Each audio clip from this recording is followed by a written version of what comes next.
Hi, it's Dr. Saab. Now in this video, I'm going to show you how to reset the tyre pressure light and how to resolve this check tyre message. Now I have done a video on how to actually inflate the tyres and also how to use the tyre inflator or the tyre pump that's actually supplied with the car. So that could be really useful. If you do want to watch that video, check it out in the top right corner or find it in the description below. If you have a car with these style buttons on your steering wheel, then this video is perfect for you.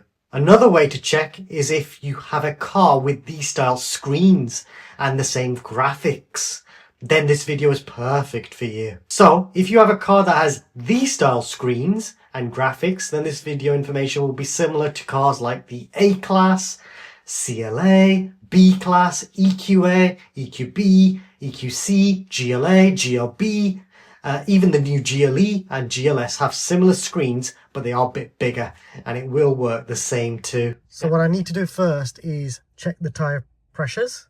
And I don't know what the tyre pressure is for this car, so let's find that out. So the tyre pressures are in the fuel flap. So here are the tyre pressures. So I can see that it's recommending 40 psi. So let's top the tyre pressures now. I've got back into the car and the light's gone up here and the warning as well. But what I'm going to do, I'm just going to double check. If I press the home button, go to service. Let's see what the tyre pressures are. There we go. And that looks up just about right. 280 on one corner, 275, 275, 275. That seems okay. That one is just a little bit off, but for the sake of 5 kPa, I wouldn't bother. The question is, do I need to reset the tyre pressure? So you might need to do this if you want to set new pressure values. This might be useful if you're using winter tyres and stuff like that. So what I'm going to do is if I click the OK button, I now have tyre pressure, and what I'm going to do is click on OK again, and what I'm going to do is set the tyre pressures as the new reference value.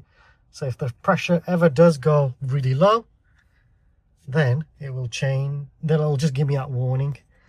So all I've done is scroll to the left, and then I'm going to click on OK, and there we go. That's reset the tyre pressure monitor.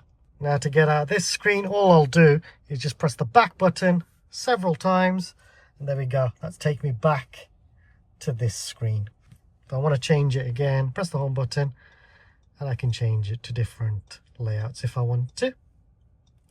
But I'm happy with that one. Check out the Mercedes playlist to learn more about all the different models and how to use the main features of those cars. Please subscribe as it helps me and the channel grow and create even more content. Please like this video. Also comment if you have any suggestions or questions. Check out the playlist on useful hints and tips for Mercedes-Benz models, which has more videos like this, including videos on how to disable your Mercedes key to prevent thieves from stealing it.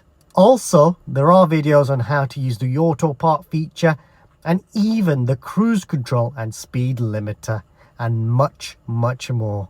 I also have videos on how to use the main features of all different brands and other models, so check them out at your leisure.